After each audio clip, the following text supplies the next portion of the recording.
人最大的負擔是未被活出來的自己。榮格。我們生活在一個永不停歇的時代。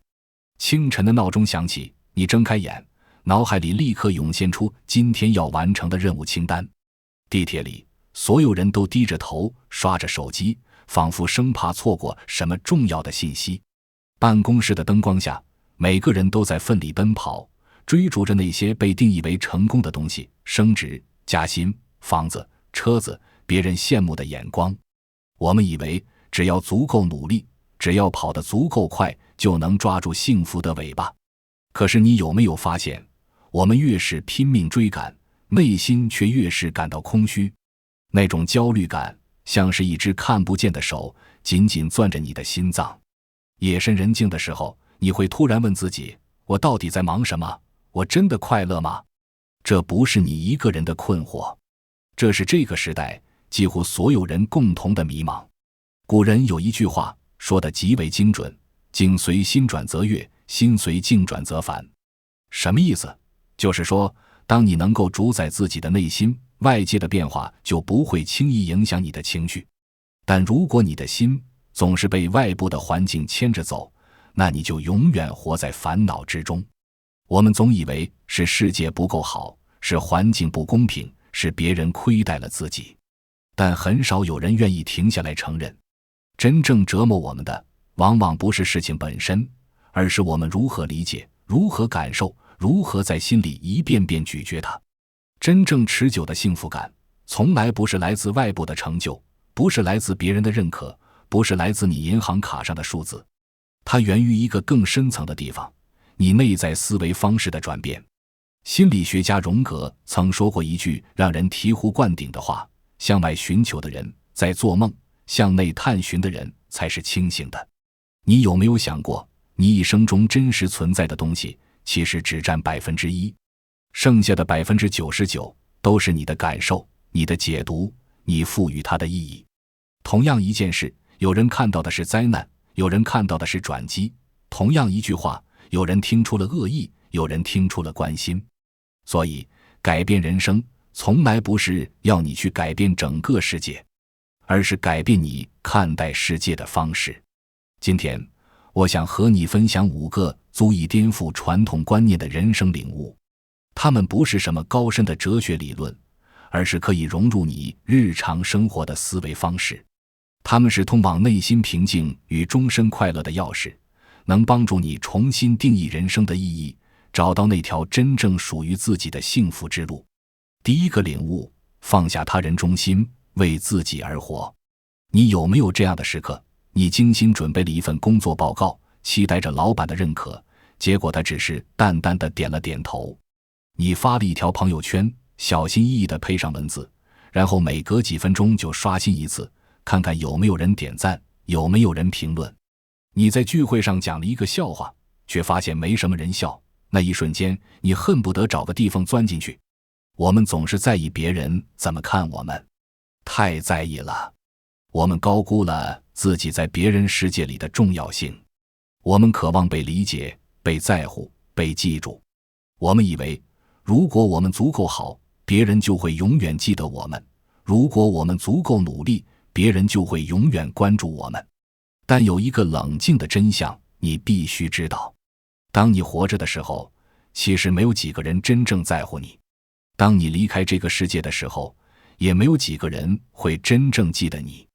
3代人之後，你存在過的大部分痕跡都會被時間的河流沖刷得乾乾淨淨。這聽起來很殘酷，對嗎？但請再想一想，你還記得你曾祖父的名字嗎？你還記得他做過什麼工作，經歷過什麼故事嗎？大部分人連自己祖父母的完整人生都不太清楚。那些曾經鮮活的生命，那些曾經的喜怒哀樂，都已經變成了家族相冊裡模糊的黑白照片。所以，你今天糾結的那些事，別人對你的評價，別人對你的誤解，別人是否喜歡你，在時間的長河裡，真的重要嗎？認識到這一點，不是為了讓你感到悲觀，恰恰相反，這是一種深刻的解脫。當你明白，今天的委屈、痛苦和焦慮，在未來的長河中不過是一粒塵埃。你就會發現，很多人根本不值得你去討好，很多關係根本不值得你去糾纏和內耗。你真正需要問自己的問題只有一個：我有沒有活得對得起自己？美國詩人惠特曼在《草叶集》裡寫過這樣一段話：我存在，那就夠了。多麼簡單，又多麼有力量。你不需要向任何人證明你存在的價值，你的存在本身就已經是一個奇蹟。真正的自由是從不在乎別人怎么看我開始的。想象一下，如果你不再需要別人的認可，會怎樣？你會穿你真正喜歡的衣服，而不是那些看起來得體的衣服。你會做你真正熱愛的工作，而不是那些聽起來很體面的工作。你會說你真正想說的話，而不是那些大家都愛聽的話。人生的前半場，我們或許活在別人的期待裡，活成了別人想要的樣子。我們成為了父母眼中的好孩子，老師眼中的好學生，老闆眼中的好員工，朋友眼中的好人。我們戴着面具，小心翼翼地扮演着每一个角色，生怕露出真實的自己。但人生的下半場，最重要的一句話是：餘生很貴，我要為我自己活。這不是自私，這是對生命最基本的尊重。你想一想，如果連你自己都不愛惜自己，不為自己而活，還有誰會真正在乎你呢？那些總是委屈自己，討好別人的人，最後往往得不到真正的尊重。因為當你把自己放得太低，別人也會習慣性地俯視你。當你總是迎合別人，別人反而會覺得你沒有立場，沒有原則。斯多葛哲學家艾比克泰德說過，我們無法控制別人對我們的看法，但我們可以控制自己如何回應。這就是智慧的開始。你不需要改變所有人對你的看法，你只需要改變你對這些看法的態度。當你真正接納了自己，當你真正開始為自己而活，你會發現，那些真正值得的人會因為你的真實而靠近你，那些不值得的人會因為你的邊界而遠離你。而這正是一種最自然的篩選。榮格說過一句意味深長的話：人最大的負擔是未被活出來的自己。你壓抑得越久，它反彈得越猛烈，最終變成焦慮、憤怒，或者對生活的厭倦。當你不再把人生的重心放在別人身上，你會發現很多問題其實自動失效了。別人怎麼想，別人喜不喜歡，別人是否認可，開始變成背景音。你不需要切斷關係，也不需要與世界對抗，你只是把方向盤重新握回自己手裡。第二個領悟，停止與人比較，你的花期與眾不同。有一句老話，我一直記得：天不生無用之人，地不長無名之草。這世上真的沒有一無是處的人，只有放錯了位置的努力，只有還沒有找到自己賽道的靈魂。你看那些花，有的在早春3月就迫不及待地綻放，像櫻花、桃花，燦爛而短暫；有的要等到深秋，像菊花、桂花，在蕭瑟中散發幽香；還有的要熬過整個寒冬，在冰天雪地裡傲然開放，那是梅花。它們開花的時間不同，姿態不同，但你能說哪一種更好，哪一種更差嗎？人也是一樣，有人18歲就功成名就。西漢的霍去病18歲就率軍深入漠北，封狼居胥，成為千古傳頌的少年英雄。你聽到這樣的故事可能會焦慮，你看人家18歲都做到了這樣，我呢？但你知道嗎？漢高祖劉邦48歲才起兵反秦，在那之前，他只是一個小小的亭長，混跡於市井之間，沒有人覺得他會有什麼大出息。如果他在40歲的時候，因為看到別人的成功而放棄了自己，那歷史上就不會有這位開創漢朝的皇帝。人生本就不是同一條賽道，有人3分鐘泡一碗麵，簡單快速，填飽肚子；有人用3個小時煲一鍋湯，慢火細燉，營養豐富。你能說泡麵不如煲湯嗎？不能，因為他們本來就服務於不同的需求，滿足不同的場景。快與慢，好與壞，本就無法簡單比較。今天的慢可能意味着你在積蓄力量，在打磨基礎。今天的不夠好，可能是因為你選擇了一條更艱難但更適合自己的路。竹子用4年的時間只長了3厘米，但從第5年開始，它每天能長30厘米，6周就能長到15米。那4年，它不是沒有生長，而是在地下悄悄地扎根。法國思想家蒙田曾說過一句話：世上最偉大的事是屬於自己。當你把人生交給比較，就等於把價值的尺度交到了別人手裡。你會在他人的光芒下縮小自己，在他人的進度裡否定自己的腳步。而一旦你把目光收回，不再用別人的人生當標尺，你才會發現，真正重要的不是你走得比誰快，而是你有沒有走在屬於自己的路上。當你不再被比較牽着走，不再急着證明自己，你才能真正站穩腳跟，看見自己原本就存在的價值。我知道這很難。當你看到同學升職了，朋友買房了，隔壁老王的孩子考上了名校，你很難不去比較，很難不去焦慮。社交媒体上，每個人都在展示自己最光鮮的一面，你刷着刷着，就會覺得全世界只有你過得不好。但請記住，你看到的永遠只是別人想讓你看到的。每個人都有自己的戰場，每個人都在與自己的困難搏鬥。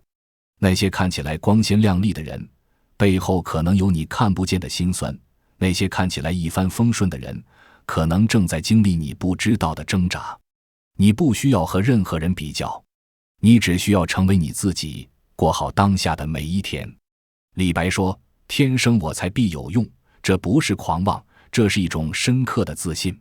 這份自信不是建立在我比別人強的基礎上，而是建立在我有我獨特的價值的認知上。你的生命裡一定有你獨一無二的價值，它可能晚一點綻放，但它一定會來。可能你不是最聰明的那一個，但你是最有耐心的。可能你不是最有天賦的那一個，但你是最能堅持的。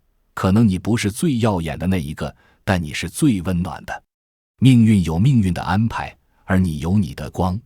別人不看見沒關係，你自己要先看見。當你看見了自己的價值，當你相信了自己的節奏，你就不會再被別人的进度打亂。你會明白，人生不是100米衝刺，而是一場馬拉松。有人起跑快，有人后進足，真正重要的不是你什麼時候出發，而是你是否在走自己的路。斯多葛哲學裡有一個非常重要的觀點：順應自然。這不是躺平，而是尊重差異。你的性格、經歷、資源、命運都決定了你不可能複製任何人的路徑。你唯一能做的是在屬於自己的土壤裡耐心生長。李白那句天生我材必有用之所以動人，不是因為狂妄，而是因為篤定。不是我一定要贏過別人，而是我相信我存在本身就有意義。當你停止比較，你才真正開始走自己的路。你不再焦急於別人的速度，也不再羞愧於自己的慢。第3個領悟，除了生病，你的痛苦都源於期待過高。讓我問你一個問題，你有沒有發現，很多時候真正讓你痛苦的并不是事情本身，而是你对这件事的期待。你期待着今天的会議能順利通过你的方案，結果被老闆否決了，你很沮喪。你期待着朋友能記得你的生日，結果對方忘記了，你很失落。你期待着付出就會有回報，結果努力了很久，還是沒有看到成果，你開始懷疑自己。這些痛苦真的是因為現實太糟糕嗎？不是的，大多是因為你的期待太美好。你之所以痛苦，很少是因為事情本身有多糟，而是因為事情没有按照你心裡應該的樣子發生。你期待被理解，卻遭遇沉默；你期待付出就有回報，卻等來冷場；你期待關係穩固，卻發現人心易變。現實本身並不鋒利，真正劃傷你的是那份落差。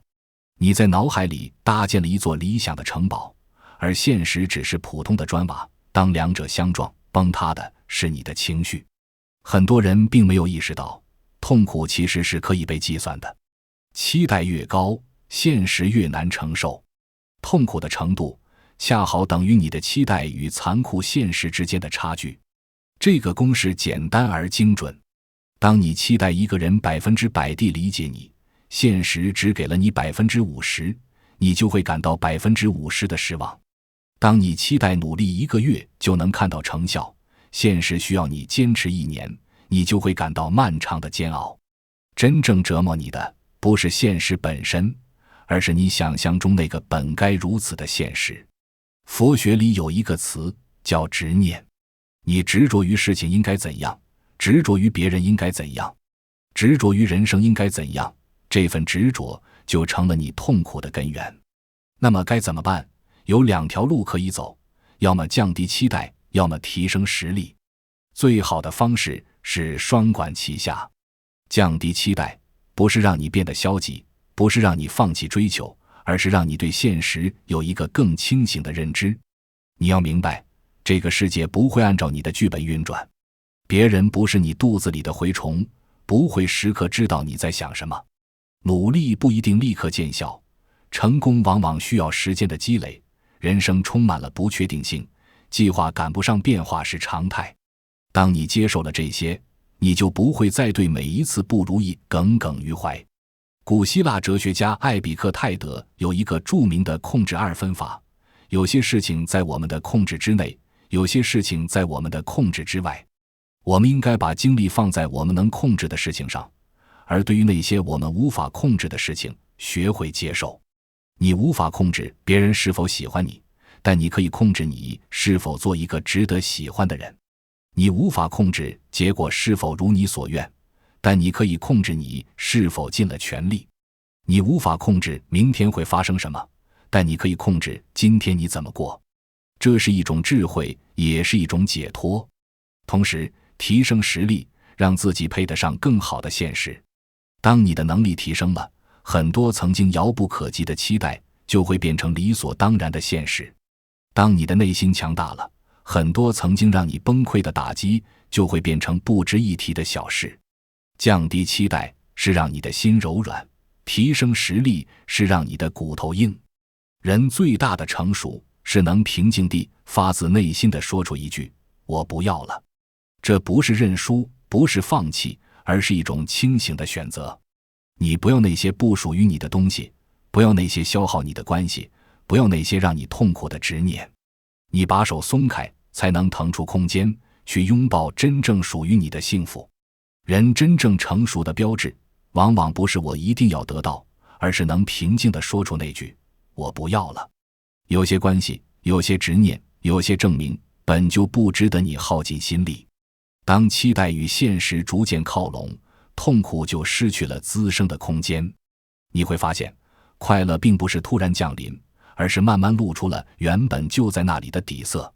宋代禪宗清源唯信禪師說過，人生有3重境界，第一重是看山是山，看水是水；第2重是看山不是山，看水不是水；第3重是看山還是山，看水還是水。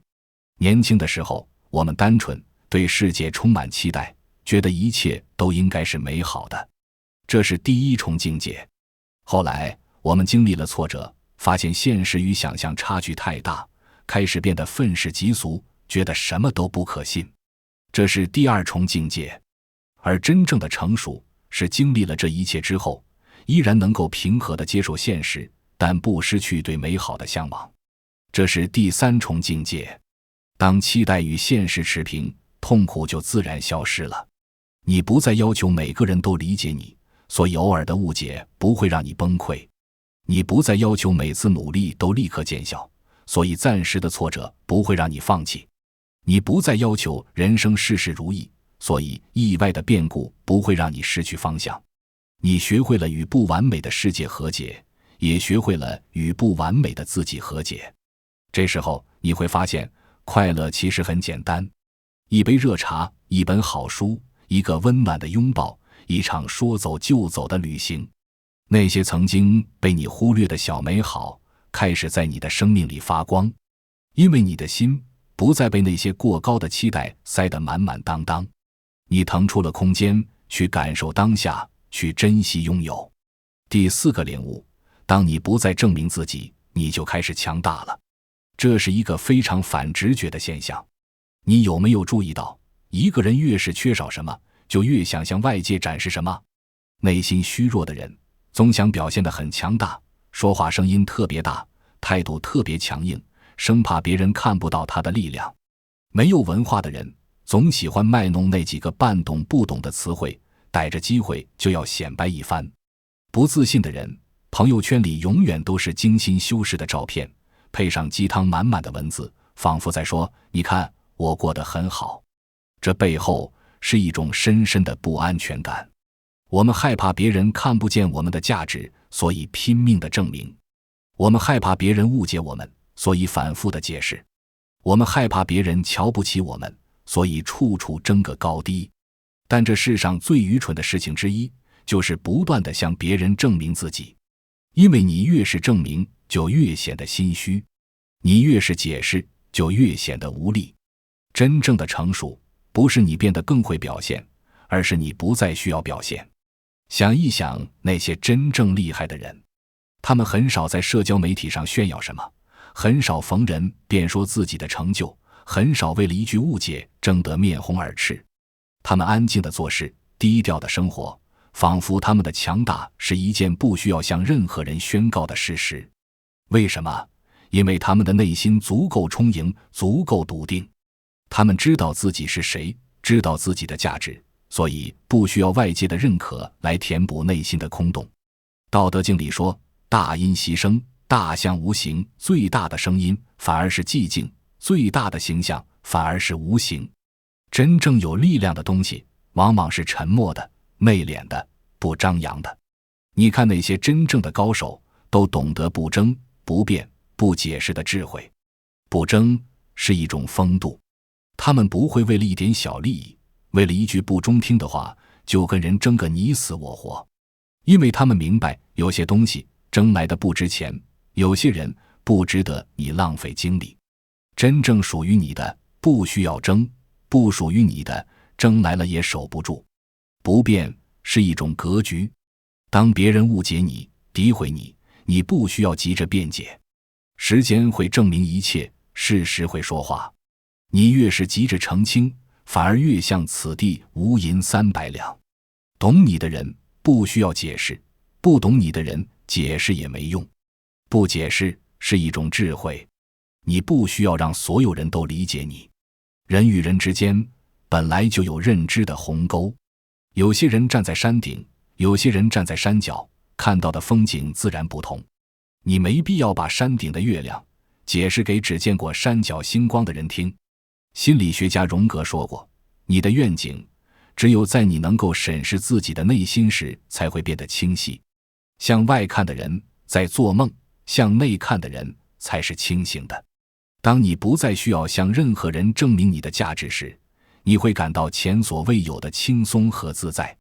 你不需要在朋友圈精心打造一個完美的人設，因為你知道真實的自己就很好。你不需要在每次聚會上搶着說話，展示自己的見識，因為你明白真正的智慧往往藏在傾聽裡。你不需要為了一個誤解失眠到天亮，反覆地想該怎麼解釋，因為你相信清者自清。這個世界是結果導向的，不是證明導向的。你做出了什麼，比你說了什麼更重要。你是一個什麼樣的人，比你看起來是一個什麼樣的人更重要。那些真正值得的東西，不需要你大聲宣告，他們會自己發光。我想起一個故事，有一位雕刻家花了3年時間雕刻了一尊佛像。佛像雕好後，他把它放在了寺廟的大殿裡。很多人來參觀，都讚嘆這尊佛像的精美。但細心的人發現，佛像背後那些遊客看不見的地方，雕刻家也雕刻得同樣精細。有人問他，背後沒人看得見，你為什麼還要雕得這麼仔細？雕刻家說，佛看得見。這就是真正的強大。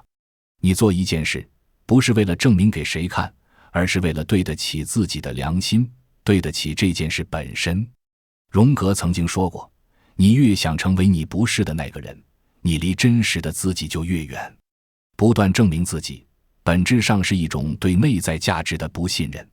你害怕別人看不見，於是拼命舉着牌子喊。可世界從來不是靠聲音大小來判斷價值的，他只看結果，也只記得那些真正留下痕迹的人。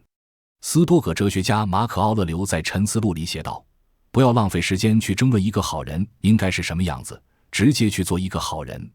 當你不再解釋，不再爭辯，不再急着贏下每一場口舌之爭，你的精力開始回流，你把力氣用在該做的事上，而不是用在讓別人相信你在做事上。這時你會發現一種前所未有的輕鬆感，你不再被誤解刺痛，也不再被忽視激怒。你越強，越不需要呈現；你越弱，越希望別人看見。當你真正強大了，你就不再需要任何人的掌聲。你的內心會有一個篤定的聲音告訴你：我做得很好，這就夠了。第5個領悟，人生最貴的奢侈品是自在。我要告訴你一句很現實的話，只要你還活着，就一定會犯錯，會出醜，會搞砸事情。這不是詛咒，這是所有人的命運。你會在重要的會議上說錯話，會在心儀的人面前出糗，會在關鍵時刻掉鏈子。你會經歷尷尬，會經歷失敗，會經歷那些讓你恨不得時光倒流的時刻。但是請記住，今天的尷尬，別人明天就會忘記。你以為的丟臉，在別人眼裡根本不值一提。那些讓你輾轉反側、羞愧難當的事情，可能在別人的記憶裡連一個模糊的影子都沒有留下。為什麼？因為每個人都在忙着過自己的一生，每個人都被自己的焦慮、慾望、失敗和不安牽着走。沒有誰會長期把注意力放在你的一次失誤、一次出糗、一次跌倒上。你以為全世界都在盯着你，其實大多數時候，世界根本無暇顧及你。我們之所以被這些小事反覆折磨，是因為我們過分高估了他們的分量。你以為別人會記住你所有的尷尬瞬間，可事實上，別人只忙着記他們自己的羞愧。你以為一次失誤會定義你的一生，可時間只會把它磨成一粒微不足道的塵埃。法國作家加繆在談到人生荒誕時說過一句話，大意是：真正的自由是在看清生活的荒誕之後，依然選擇熱愛它。自在也是如此，它不是因為世界變得完美，而是你不再要求它完美。名利、評價、面子，這些東西有沒有用？有，但它們的價值遠遠比不上一個人內心的鬆弛。你有沒有發現，那些真正讓人羨慕的人，往往不是活得最用力的，而是活得最自然的。他們吃飯时吃飯，走路时走路，說話時說話，不急着證明什麼，也不刻意躲藏什麼。斯多葛哲學追求的內在自由，說到底就是這種自在，把注意力放在自己能掌控的地方，對無法掌控的部分學會放手。風來了就讓它吹，雨下了就撐傘，不與世界較勁，也不與自己為敵。名利、面子，這些東西，我不是說它們不重要。在這個社會上生活，我們確實需要一定的物質基礎，需要一定的社會認可，但是他們都比不上一樣東西，內心的自在。當你不再被一次失誤定義，不再為別人的目光活着，當你允許自己不完美，允許自己出錯，允許自己慢慢來，你才真正開始站在自己這一邊。什麼是自在？自在就是你坐在那裡，不用刻意擺出什麼姿態，也覺得舒服。自在就是你說出一句話，不用反覆琢磨別人會怎麼想，也覺得踏實。自在就是你做一件事，不為了證明什麼，只因為你想做，就覺得值得。自在是一種內心有主見，雙手握自由，言行一致，內外如一的境界。你不用戴着面具生活，不用在不同的人面前扮演不同的角色，你就是你，簡簡單單，真真實實。你不會因為別人的一句話就懷疑自己，也不會因為別人的一個眼神就改變方向。人生本就是一場體驗，風吹來時就伸出手，感受它的清涼；雨落下來時就撐起傘，聽它打在傘面上的聲音。餓了就吃，不用想着這頓飯配不配發朋友圈；累了就睡，不用逼着自己再堅持一會兒。這些簡單的事情，為什麼我們做起來卻這麼難？因為我們想的太多，顧慮的太多，背負的太多，我們活得太用力了。你看那些小孩子，他們開心的時候就笑，难過的时候就哭，想要什麼就直接說。他们不会壓抑自己的情緒，不會隱藏自己的需求，不會為了維持某種形象而委屈自己，所以他們總是那麼快樂。而我們什麼時候開始把這種能力弄丟了？我們學會了隱藏真實的情緒，學會了說違心的話，學會了做不喜歡的事。我們以為這是成熟，其實這是一種束縛。真正的成熟，不是學會了偽裝，而是即便看透了生活的真相，依然能夠保持內心的自在。莊子說過一個故事，有一個人早上起床，看到自己的影子，覺得很討厭，就拼命地跑，想要甩掉它。但他跑得越快，影子跟得越緊，最後他累得氣喘吁吁，還是沒能擺脫。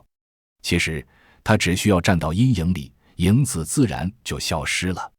很多時候，我們的痛苦就像這個人一樣，我們拼命地想要擺脫什麼，想要證明什麼，想要得到什麼，卻越掙扎越痛苦。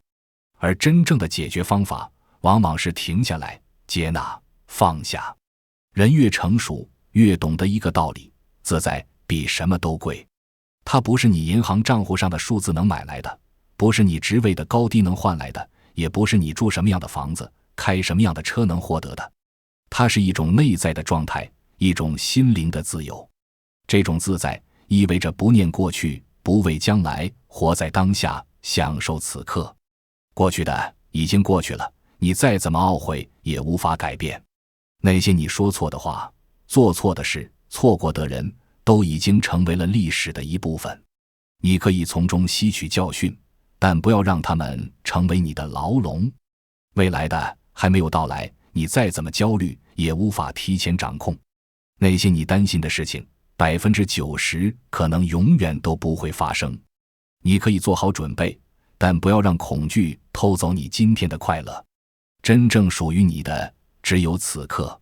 此刻，你的呼吸，你的心跳，你眼前的這杯茶，你手中的這本書，你窗外的這片天空，這些真實的、具體的、可以觸摸的存在，才是你生命的全部。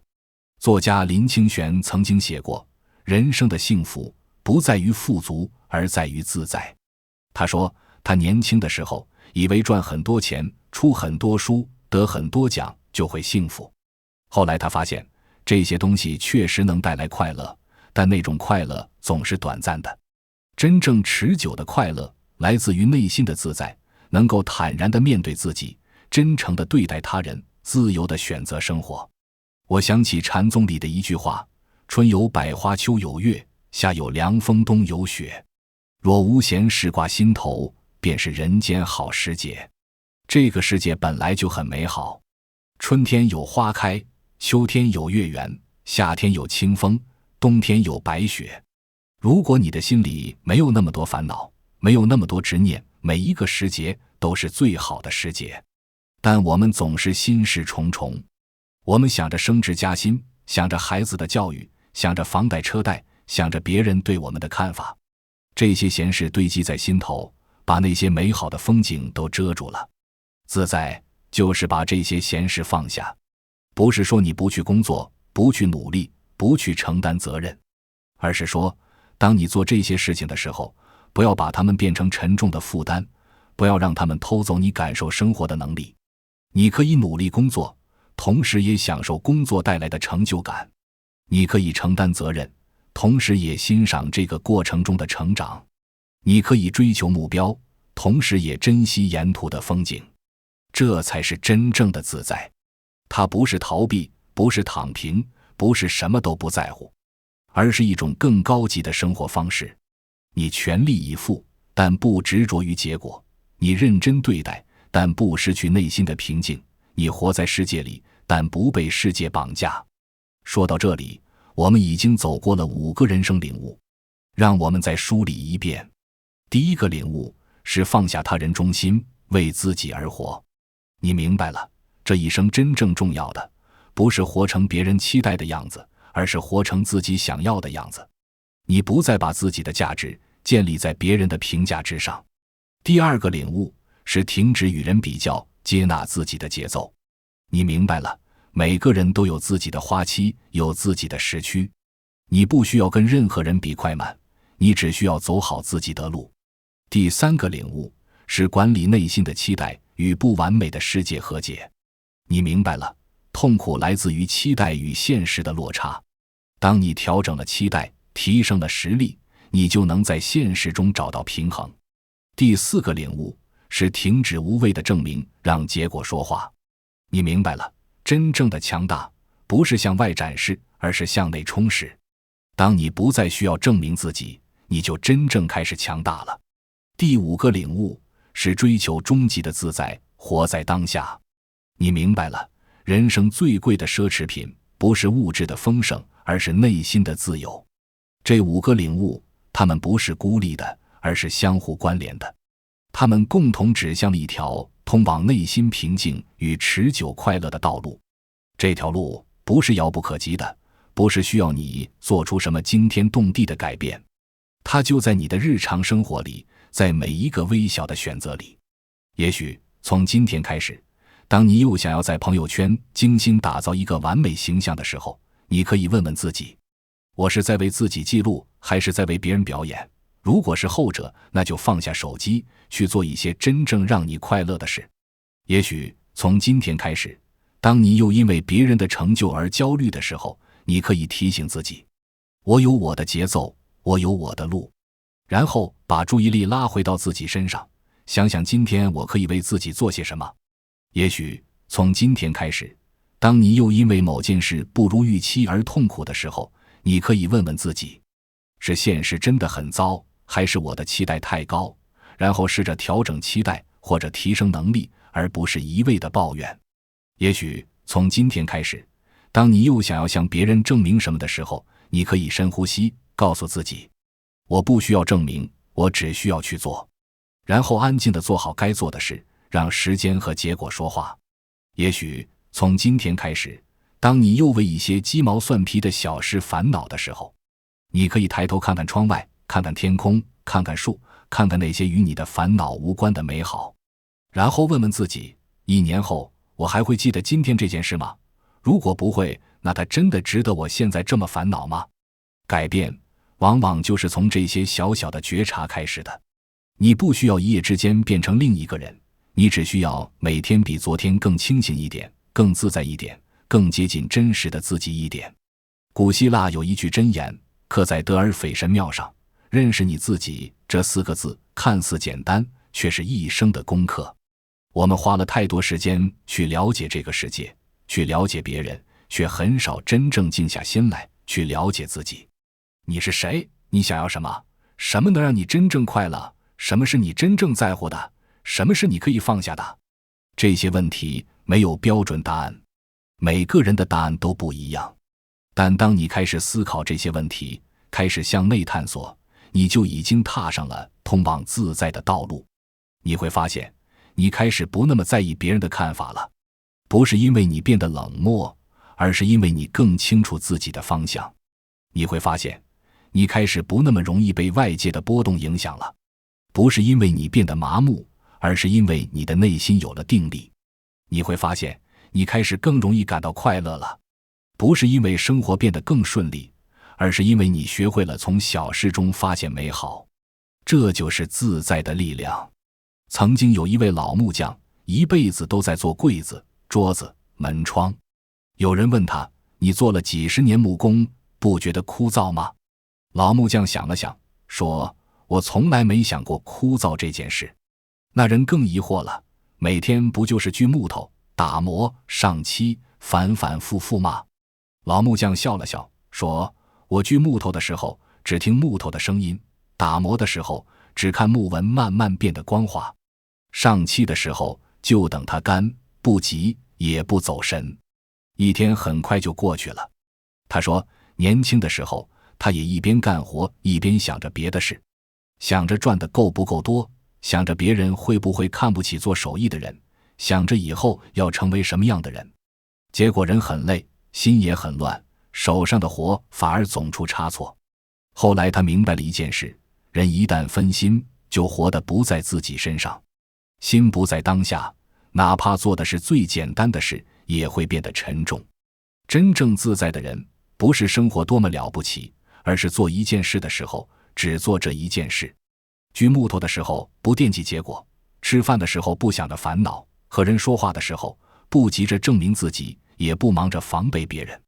這種自在並不高深，也不神秘，它只是讓你把心收回來，放回此刻。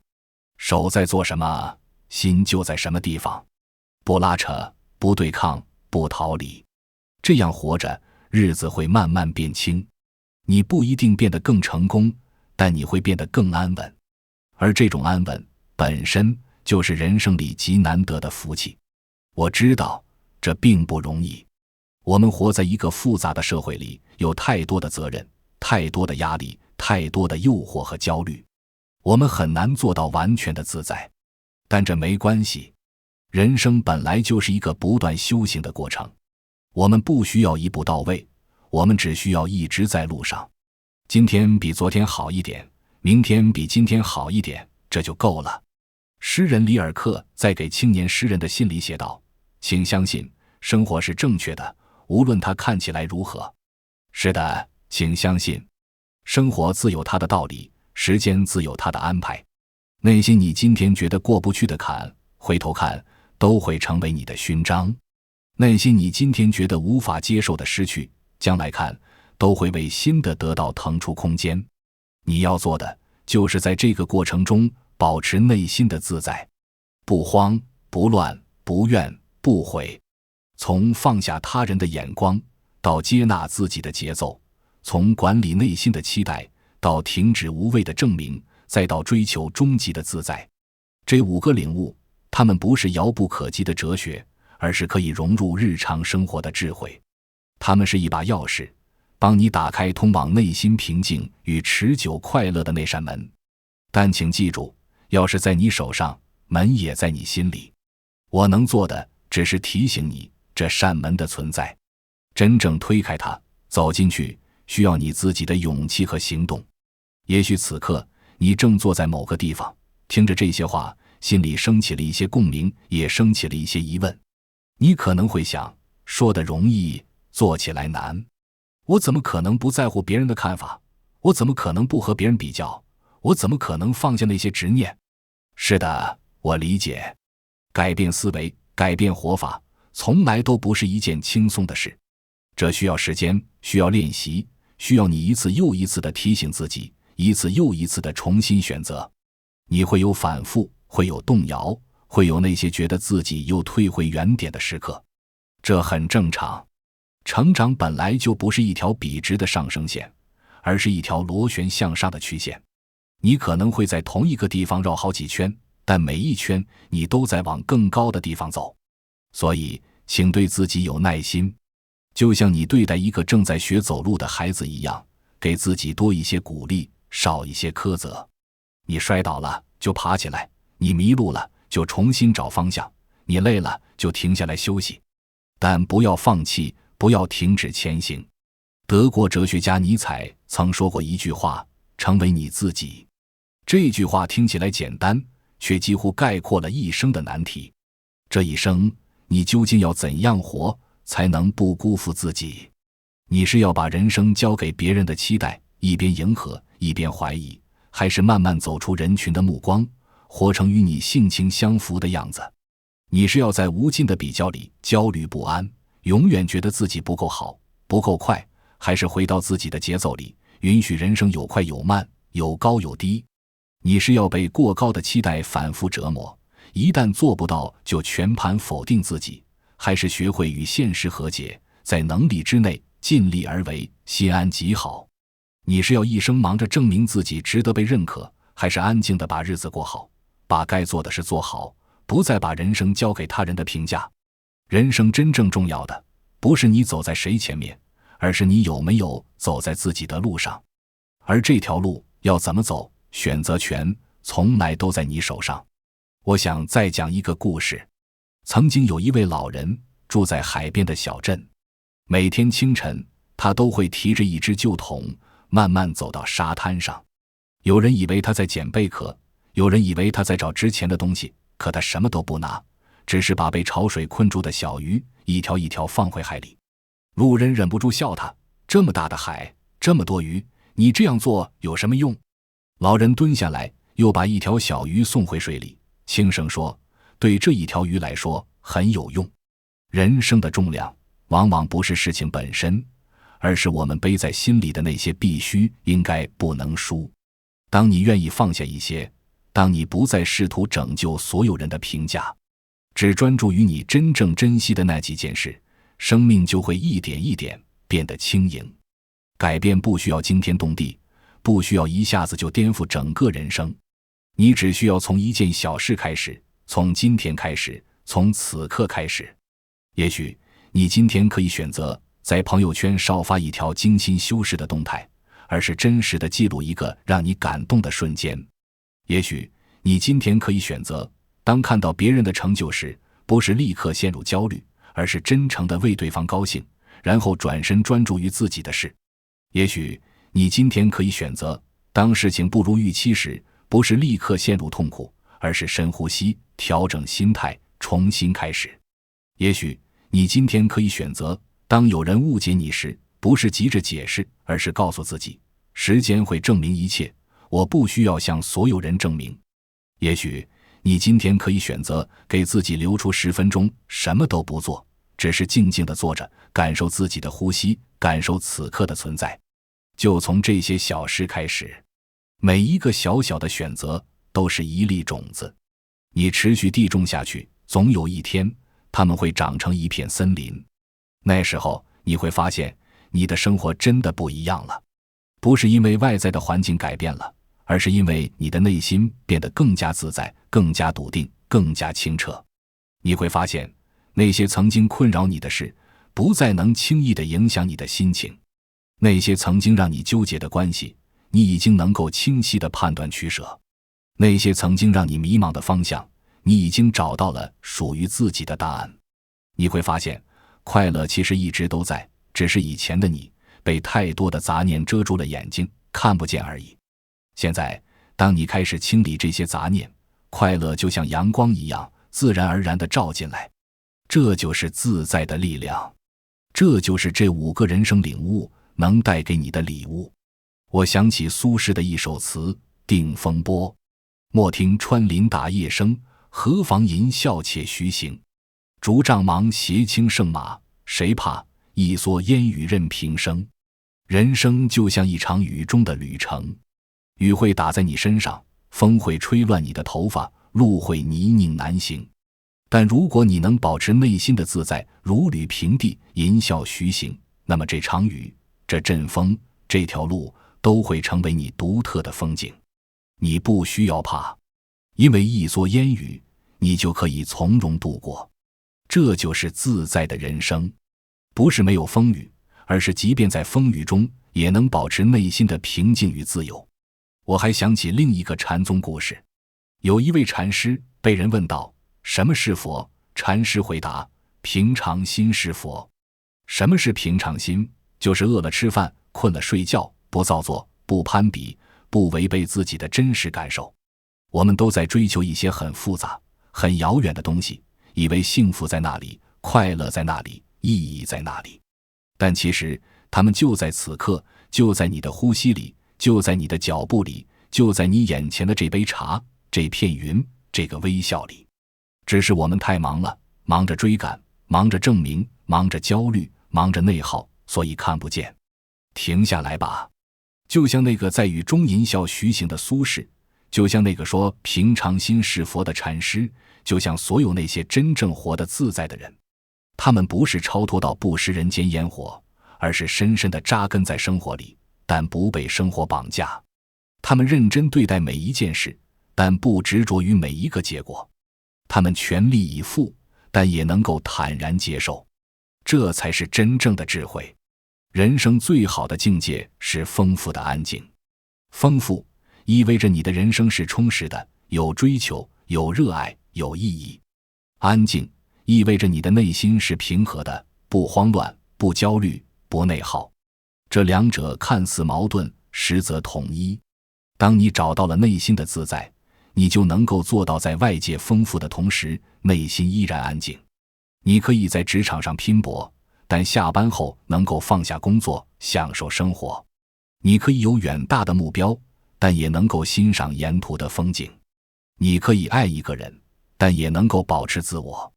你可以關心這個世界，但也能夠守護自己的內心。